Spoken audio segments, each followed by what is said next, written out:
A myocardial infarction, or heart attack, is the #1 cause of death in the United States. Every 34 seconds, someone is suffering from a heart attack somewhere in the U.S., equating to approximately 1.5 million annually. Smoking just 1 pack of cigarettes per day will double your risk of a heart attack. A heart attack occurs when blood flow to the heart is reduced or blocked. The coronary arteries that supply the heart muscle with blood can narrow over time from plaque buildup. Ischemia occurs when the heart muscle is starved for nutrients and oxygen.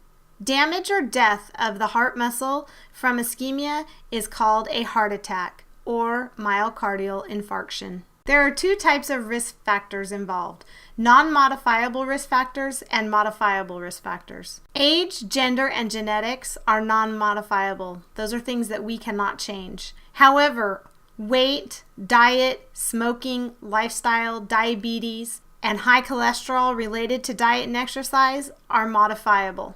Additional risk factors include stress, alcohol consumption, and poor diet. Risk factors are cumulative and increase a person's overall probability of having an MI. So remember, modifiable risk factors, the factors that are within a person's control, should be addressed. At age 70, the risk for men and women become nearly equal due to a woman's decrease in estrogen levels. Diabetic patients are at great risk. Nearly 65% of these patients will die from a cardiovascular-related cause. Signs and symptoms for the woman. Women tend to experience different symptoms. They typically complain of mild chest pain that may go away and come back intermittently, indigestion, nausea, shortness of breath, jaw pain, fatigue, and decreased appetite. The classic signs and symptoms seen in the adult male: chest pain that does not go away with rest or medications, shortness of breath, indigestion, nausea, anxiety, cool, pale, moist skin, diaphoresis, increased heart rate, and increased respirations.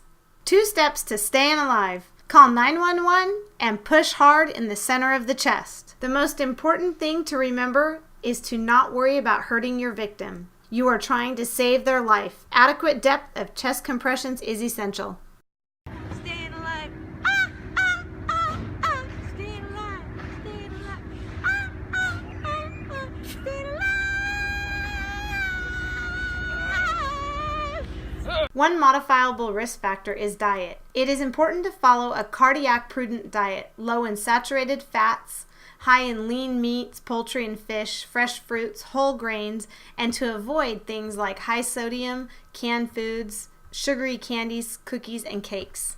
The cardiac diet food pyramid recommends plenty of whole grains, 5 servings of fruits and vegetables, 2 to 3 servings of low-fat dairy and lean meats, and minimal fats, oils, and sweets. Another modifiable risk factor is exercise. 30 minutes of moderate exercise 5 days a week is recommended, gradually increasing in intensity and duration slowly over time. Vigorous exercise is not recommended for patients with a recent MI. It is important that they increase activity levels gradually. Patients recovering from a recent heart attack need to make lifestyle adjustments to decrease the risk of another heart attack. Nurses can assist patients by educating them on things such as diet modification, adhering to medication regimen, weight reduction, lowering cholesterol, and becoming certified and trained for CPR emergencies.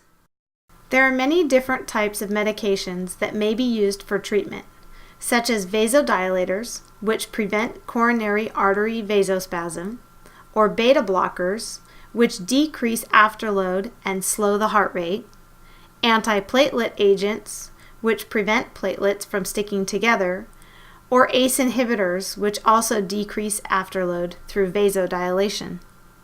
Staying alive. Staying alive.